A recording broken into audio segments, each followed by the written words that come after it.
There is a new regime in Atlanta. Hey guys, how's it going? Welcome to a Falcons offseason analysis, quick takes edition from Sweet Georgia Sports. My name is Alex Merritt. I'm joined here by three of my colleagues, Nicholas Coley, Melissa Kahn, and Andy Hendricks. Today, we're just going to be doing some quick takes regarding the new Falcons coaching staff, some free agency and draft takes, and a quick schedule analysis. Do a couple quick predictions, and based on right now where the Falcons stand, seeing how they might fare in the upcoming season. So let's talk about the new coaches real quick. Nick, I'll start with you. Talk about Arthur Smith, coming from Tennessee. He's going to be calling the plays in Atlanta. What do you think of the hire? Give me a grade. For Arthur Smith, I personally would give it a B plus.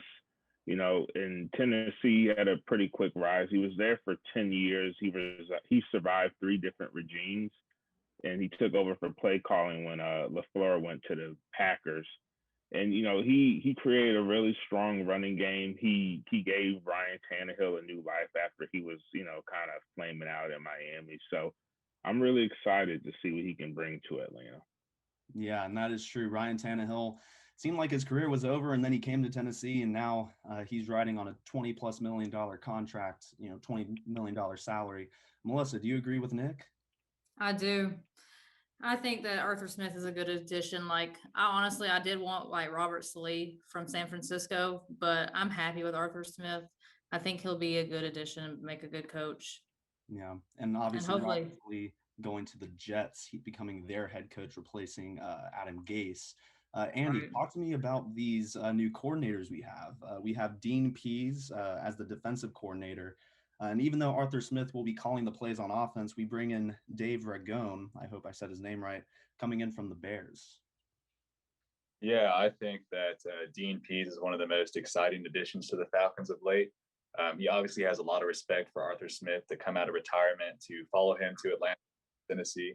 And, his resume as a defensive coach is great. So bringing a quality defensive coach to the team is exactly what we need if you look at our defense the past couple of years. And the young guy from the Bears, I don't think he's a huge name. We don't know a lot about him, and he's not going to be calling plays. But I think it's exciting to have a new face here as well.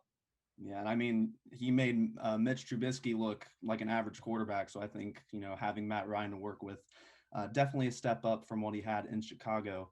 And Andy, I'll go right back to you. Arthur Smith coming in, not exactly the same kind of personnel that he had in Tennessee. How do you think his scheme will transition to Atlanta? Yeah, I think it's definitely going to be something that's not the smoothest transition in the world. It's going to take some time. It's going to take some getting used to the new players. I know that it may resemble some offenses that we've seen here in the past in Atlanta and that Matt Ryan will be comfortable with. But I definitely think there are going to be some changes that'll be good, but there will be some growing pains.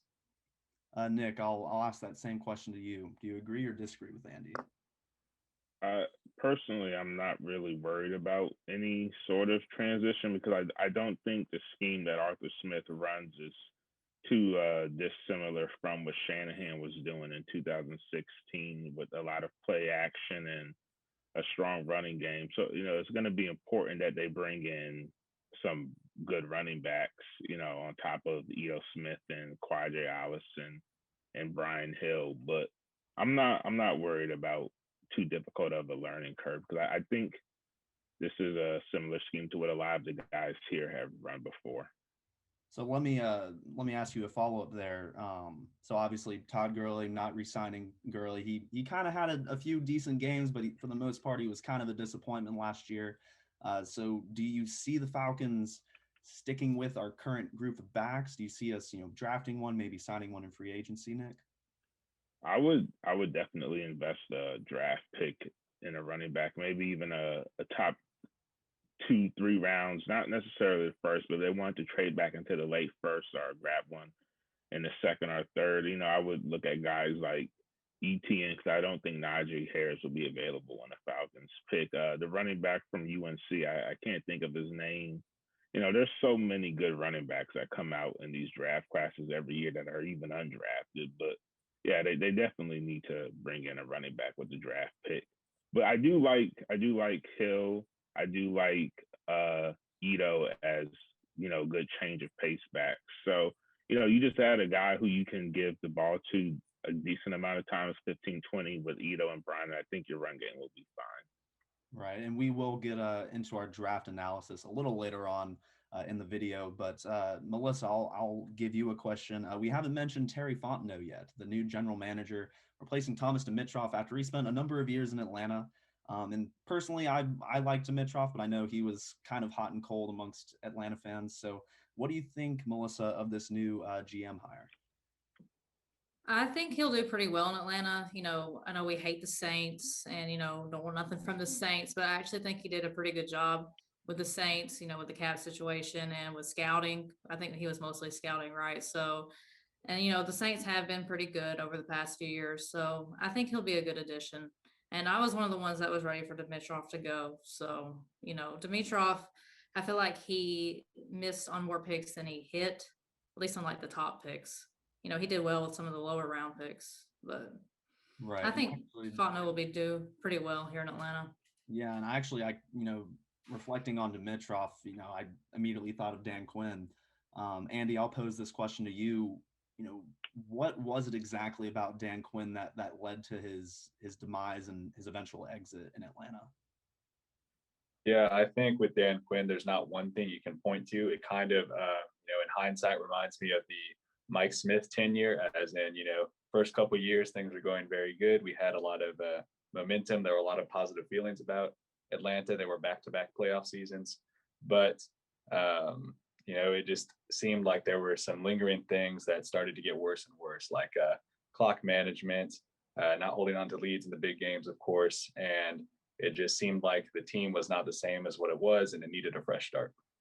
Yeah, and so let me ask, do you think that was, like you said, it was kind of just a building snowball of issues.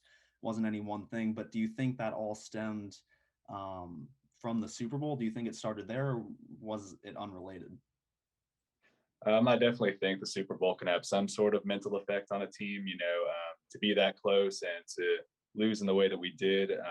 That's got to sting. That's got to stick with some guys. But, I think that there were other issues there that would have been an issue, and Dan Quinn would have been fired even if we didn't make it to the Super Bowl. If he won, he'd obviously be given a pass and been able to stay longer, even if the team performed poorly, just because he'd be the only one to win in Atlanta.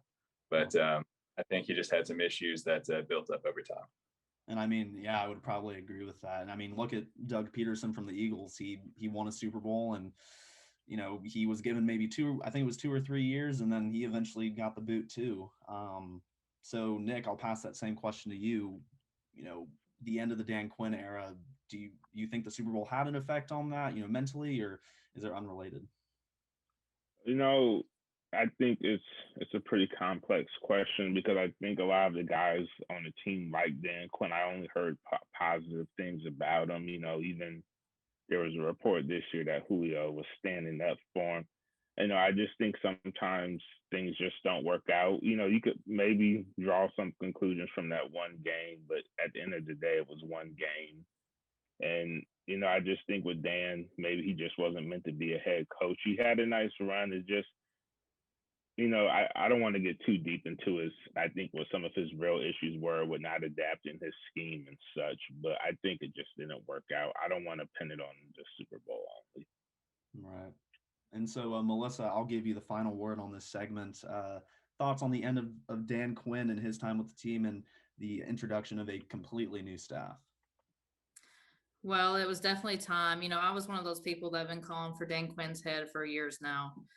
But, it was time for Dan Quinn to leave. It's time for us to make a fresh start. And, I wish Dan Quinn the best. He's a great guy. I hope he does well as the Dallas's defensive coordinator. But, it's time for us to have a fresh start, like I said, with Arthur Smith, Fontenot, Pease, etc. It was time for him to go. It was been time, but, we finally pulled the trigger. Yeah. And, yeah. Arthur Blank finally had the guts to do it. Yep. So now we're going to go into just quick takes on free agency. I know that first segment wasn't too quick, but here we go. Quick takes on free agency. We're going to go in reverse order as the 4 of us appear on my screen. So Andy, I'll be starting with you. Any notable players in free agency that you think the Falcons should target? Because there are a lot of big names this year. Yeah, I'd definitely love to see the Falcons go defense. There's a couple good safeties available. Simmons and Harris are two of the biggest names. And there's a chance that a big chance I think Harris signed by the Vikings, but those are two big name safeties that would be available and give a boost to our secondary. Yeah, Melissa, your thoughts? I agree with him, and I was also oh shoot, I just had it and I lost it. Come back to me. All right, Nick, I'll jump to you. Any notable names that stand out to you? I won't say any names, but I will say I think they should target some corners, target some safeties, target positions that you don't necessarily want to spend high draft picks on. Maybe look at some guards, maybe a running back, maybe even another wide receiver. Right. So let me ask, you mentioned cornerbacks first. So obviously cornerback is not the Falcons' strongest position, and we're all aware of that. I mean, when Kendall Sheffield is getting a lot of playing time, I feel like that's definitely a depth issue. I wanted to ask Nick specifically about Isaiah Oliver. I know you've been kind of high on him, at least towards the end of this season. Are you still high on him? Do you think he's a long-term starter for Atlanta?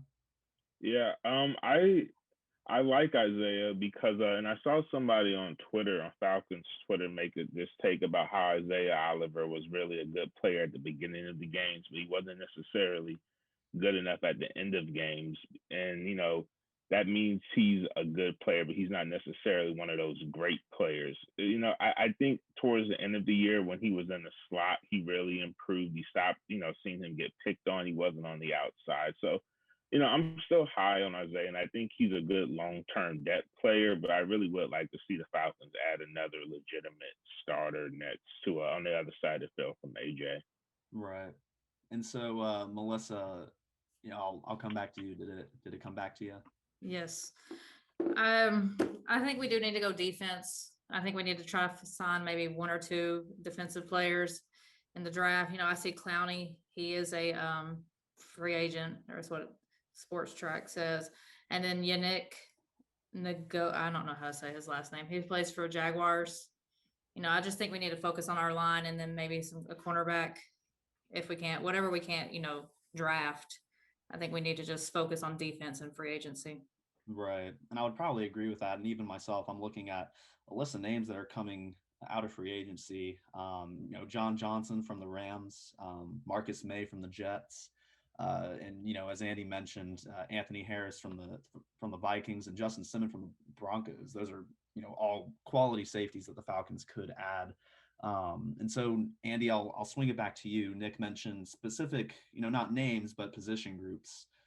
So top 3 position groups that the Falcons should target in free agency. Yeah, I would say I'd be happy with anything on defense. I would say secondary first, so safety and cornerbacks. And then I would want to go to the line, and I'd be happy there. All right. And with that, that was a little quicker than the first segment. We'll go ahead and get into the draft. This draft class, I don't know. Sometimes I look at it and I'm like, man, there are some really good prospects. But part of me thinks this is a really top-heavy draft class. Nick, would you agree or disagree with that? I personally haven't dug too deep into what this draft class is, but there's a lot of guys I like, and I remember the UNC running back's name, Javonte Williams. If you can't get Najee or even ETN, Javonte Williams is really good. And I like some of the corners. Caleb Fairley from Virginia Tech. He didn't play this year. He opted out, but he's a great player. You have Surtain from Alabama if you want to go corner. If you want to look at linebackers or, kind of this hybrid linebacker edge guys, Micah Parsons is that guy from Penn State. He opted out, but, he was a phenomenal player for Penn State when he was playing. And, even if the Falcons wanted to look at quarterbacks, I think this is one of the deeper quarterback classes that you'll see with, Justin Fields and Zach Wilson, even Trey Lance. People are mixed on him. I've seen some of the kids' tape. He does a lot of the right things. He's just pretty raw. We'd have to develop him. He couldn't start year one. So Atlanta would be the perfect situation for him. Then you have guys talking about Tanai Sewell from Oregon. He's a great offensive lineman if the Falcons wanted to do that. So I think there's a lot of options for the Falcons at 4. They trading back could be an option too if they wanted to do that. But I think they'll make a good pick because there's just so many options for them. Right. And I'll ask you a follow-up question, and then I'll let you answer it, and then I'll let Melissa give her take on it. You mentioned that a pretty deep quarterback class, which I agree. There are a lot of quality quarterbacks that we aren't normally apt to seeing in a draft. So, at 4, it could be Justin Fields, it could be Zach Wilson, it could be Trey Lance.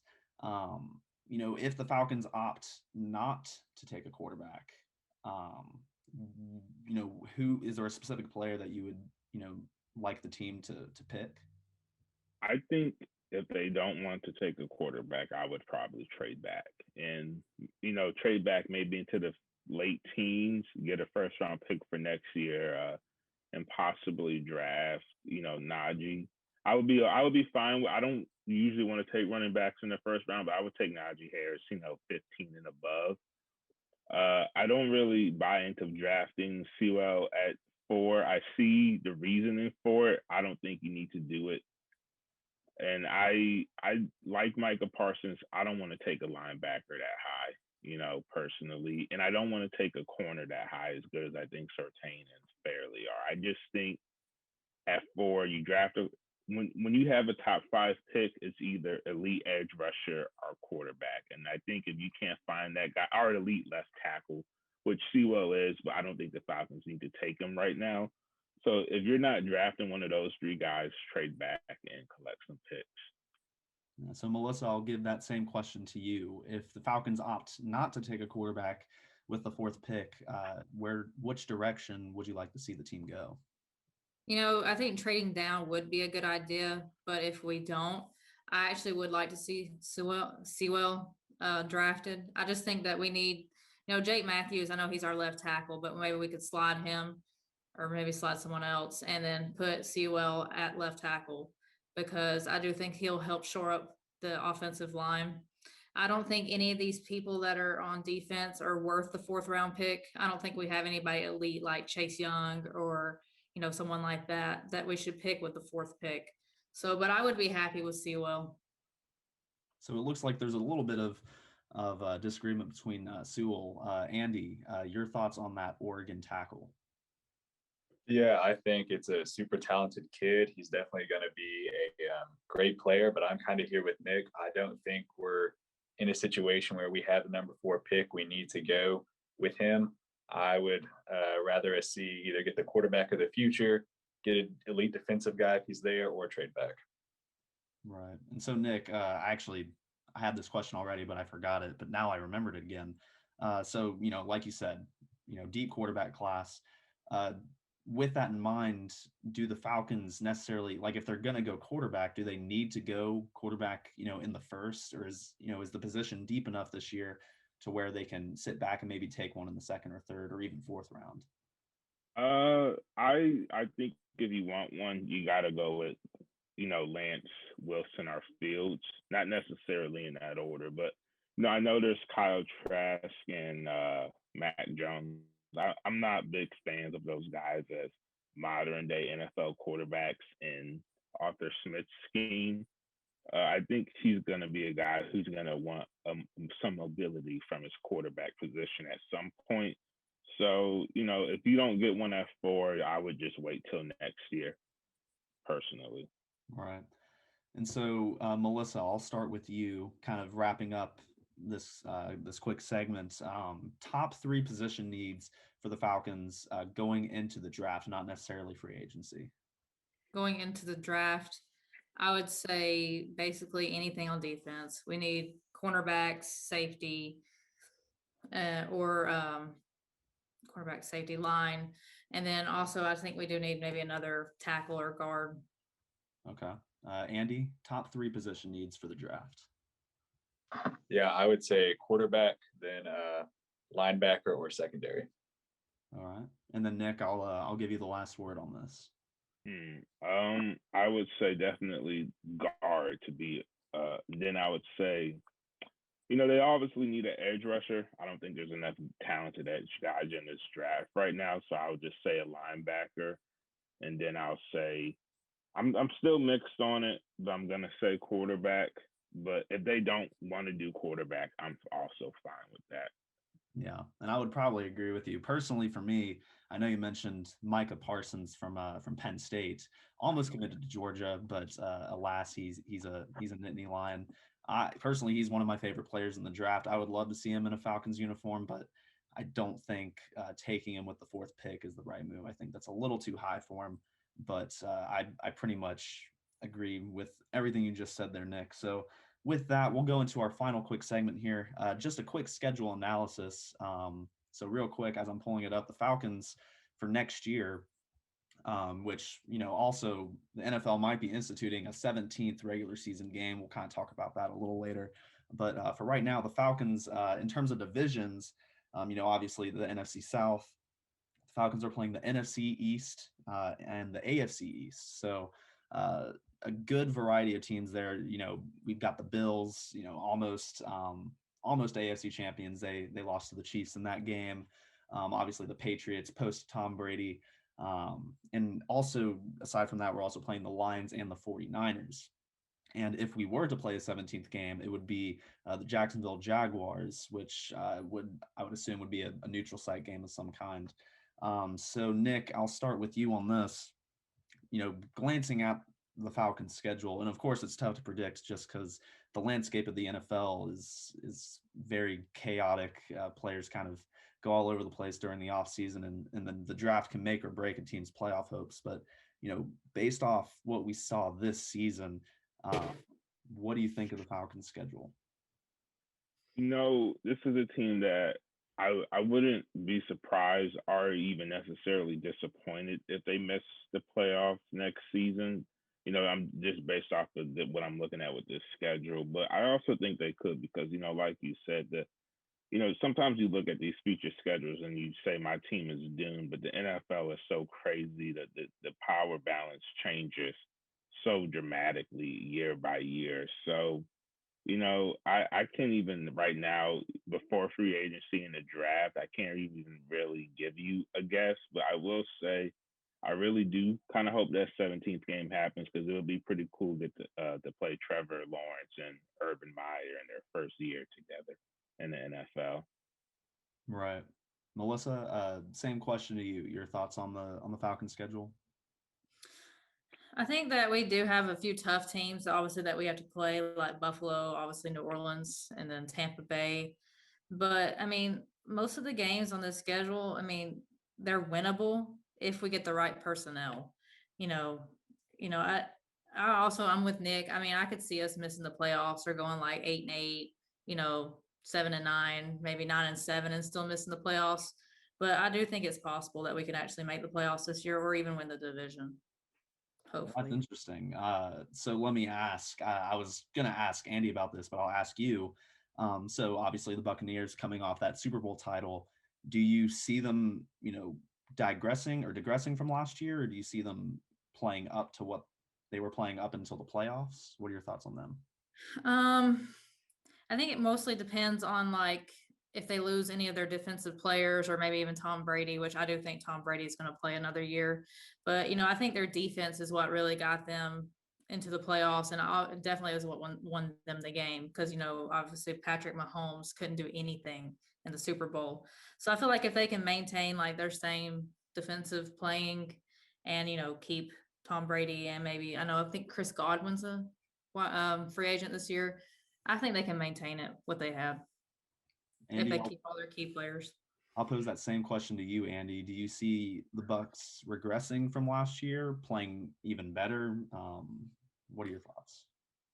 Yeah, I think we may see them regress just a little bit. And I think that's only because it's unlikely they're going to be able to keep everyone. Like Melissa said, Chris Godwin's going to be a free agent. I believe that Levante David and a few other the defensive guys are going to be free agents also.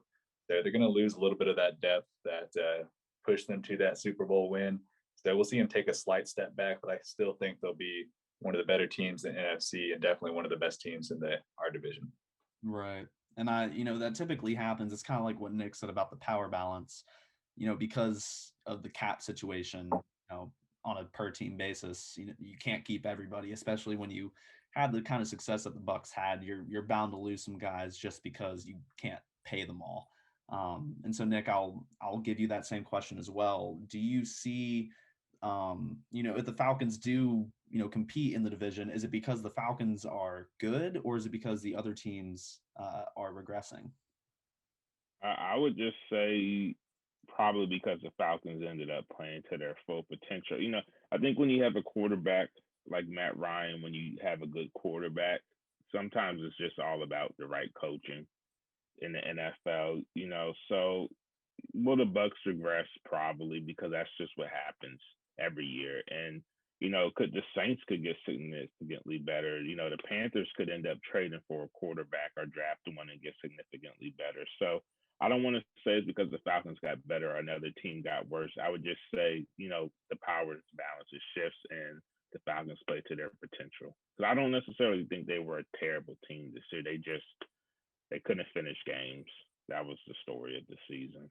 So let me ask, let's say that Dan Quinn gets fired, week before the season. So Raheem Morris takes over for week 1, so that 0-5 start, it may still have happened, but it likely doesn't. With Raheem Morris at the helm for the full year, how do you think the Falcons would have played? That's a good question, because I probably still don't think they make the playoffs, because as much as I like Raheem as a dude and even as a position coach, as a head coach, he kind of shows some of those same faults that Dan Quinn had. So do they start 0-5? Probably not. They probably win 1 or 2 more games, but they probably don't make the playoffs. So, I don't see a significant difference if he was the head coach all year. Right. And so with that, we'll go ahead and get some final words in. Melissa, I'll start with you. What do the Falcons need to do this offseason? 3 things that they need to do. And are they a playoff team next year? 3 things. Well, I think they need to focus on defense, whether it be through the draft or free agency. Obviously, we're going to have to get used to Arthur Smith, his schemes. I don't think it's going to be hard for Matt Ryan or anything, but it is a transition, so we're going to have to get used to that. And third thing, I guess it's just like, I'm trying to think. I guess, just focusing on the offensive line too, because I do feel like we need to improve on left guard. So we need to focus on the line. And then, are we a playoff team? It's possible. It's possible. I think we could be. An optimistic outlook. All right. Andy, same question to you. Yeah, so I would say our top 3 priorities in the offseason should be to sign a defensive free agent, draft a quarterback, and to get used to the new system. Like Mel said, we kind of talked about it. It'll be a transition, but I think we'll be fine once we get through it. I think there's definitely a chance we can be a playoff team. If we are, in my opinion, we'll probably be a wild card team.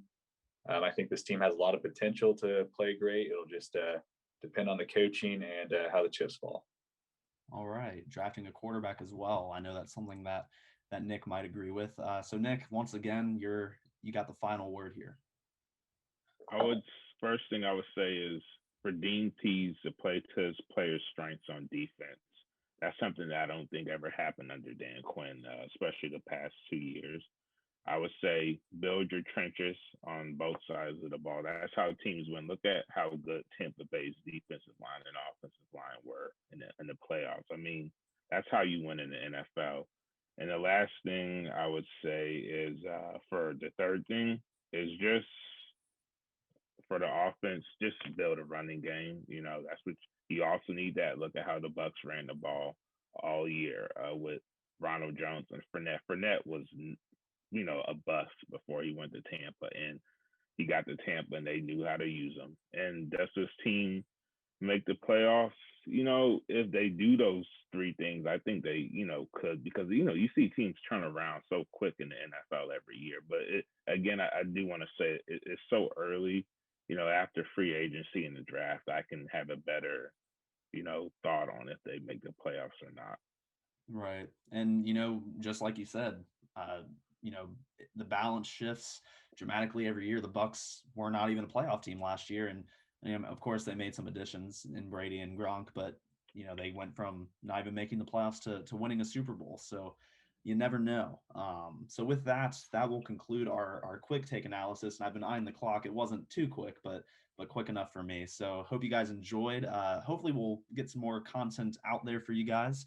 But with that will conclude our Falcons quick take off-season analysis. Thanks for watching.